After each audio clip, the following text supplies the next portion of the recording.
Rule ప్రకారం జరగాలి, జరిగిపోయినాయి.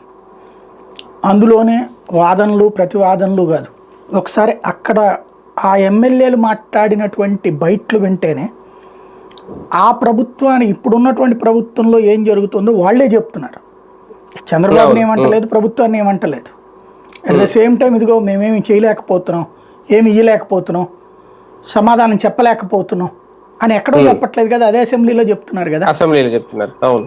Then పాలన సక్రమంగా ఉన్నట్ట లేనట్ట అది వైసీపీ అంటే విపక్షం మాట్లాడింది అంటారు. స్వపక్షం వాళ్ళు మాట్లాడితే ఏమనాలి? గన్నవరం వెంకట్రావుది బాగా వైరల్ అవుతుంది, అట్లాగే పలువురు ఎమ్మెల్యేలకు సంబంధించి ఏది చేయలేకపోతున్నాం అనేటటువంటి మాట నడుస్తుంది. ప్రభుత్వం ఈ రోజు వరకు అంటే పదే పదే పవన్ కళ్యాణ్ గారు చెప్తుంటారు, అనుభవం ఉన్న నాయకుడు, అనుభవం ఉన్న నాయకుడు, అనుభవం ఉన్న నాయకుడు అన్నటువంటిది.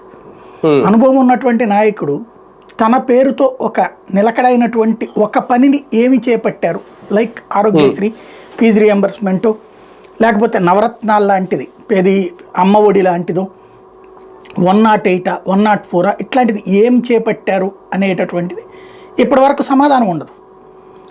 పరిపాలన అనేది ఎవరొచ్చినా నడుస్తూ ఉంటుంది. మేము అద్భుతంగా మెరుగ్గా పరిపాలించామనేది మనం చెప్పుకోవడం, లేదా మనకి బాకాలు ఉదేటటువంటి మీడియా చెప్పుకోవడం, లేదా ఇప్పుడు ఆ బాకా బ్యాచ్లో